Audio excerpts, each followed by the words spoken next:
Hi everyone. When I was in college, we used to play a game sometimes, and I'm not talking about beer pong because I went to a music conservatory and we didn't have fun in the normal ways that most people did. We used to get together in the evenings and try and identify famous piano pieces just from one note alone, and that's what I'm going to try with you today. Now you might think, how is it possible just from one note to figure out what a piece is? But if you look at not only the note itself, but where my hands are positioned on the piano and with what character I play that note, you'd be surprised how many famous pieces you can guess. We're going to do 4 examples today. Okay, so let's start with something really easy. Here we go, just the very first note of the piece, and here it is. So I played it softly, right? It's a C sharp and a G sharp on the piano. Maybe you know it already.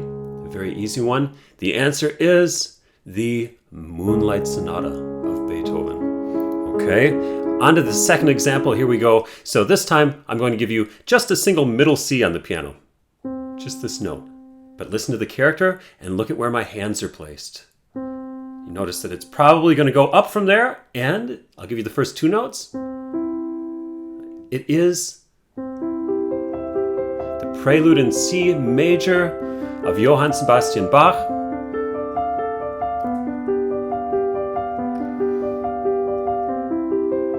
Great piece. And you can find, by the way, tutorials on both those pieces at my online piano academy, petersonpianoacademy.com. Let's go on to the third example. This one might be a little harder. I'm going to give you just this single E, but I assure you it's a very, very famous piano piece.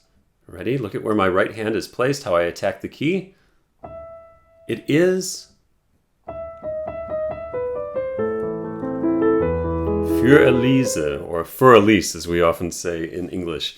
One more example, here we go. This big chord, sound familiar? Recognize that? Big powerful chord. It is the Prelude in C minor, Opus 28, number 20 by Frédéric Chopin. I hope you enjoyed this little game with me. I'll see you again soon.